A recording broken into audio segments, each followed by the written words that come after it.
Good evening बच्चों। आज हम लोग पढ़ेंगे ग्रेविटेशन के बारे में।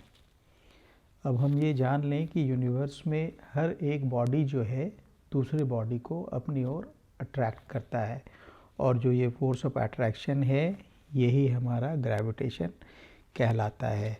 जैसे यहाँ फिगर में आप देखें, दो मासेस हैं, दो बॉडी हैं, एक m1 मास का है, एक m2 मास का है। तो ये दोनों आपस में एक दूसरे को अट्रैक्ट कर रहे होंगे। अभी मैं बताता हूँ। ये मास m1 और ये मास m2, ये दोनों जो है आपस में एक दूसरे को अट्रैक्ट करेंगे। मतलब मास m2 जो है मास m1 को अपनी ओर खींचेगा और मास m1 मास m2 को अपनी ओर खींचेगा।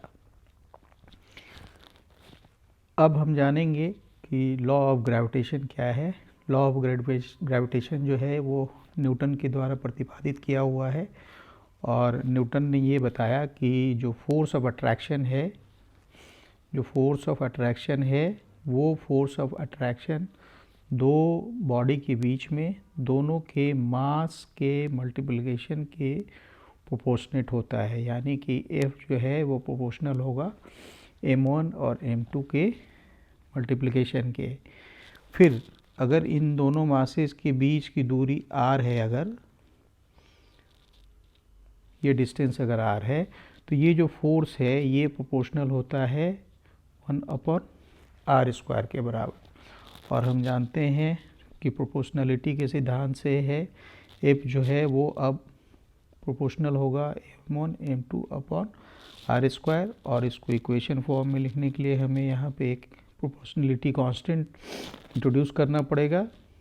तो ये इक्वेशन का फॉर्म ले लेता है, और ये इक्वेशन अब हो जाता है F = g m1 m2/r²। यहाँ जो g है, ये g कहलाता है यूनिवर्सल ग्रेविटेशनल कांस्टेंट।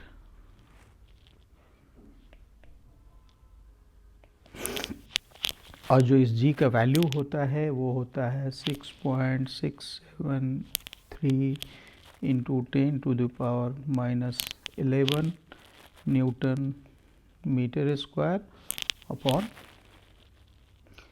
kg²। अच्छा, हम अब आगे देखें कि ये जो g है इसका ये यूनिट कैसे आया।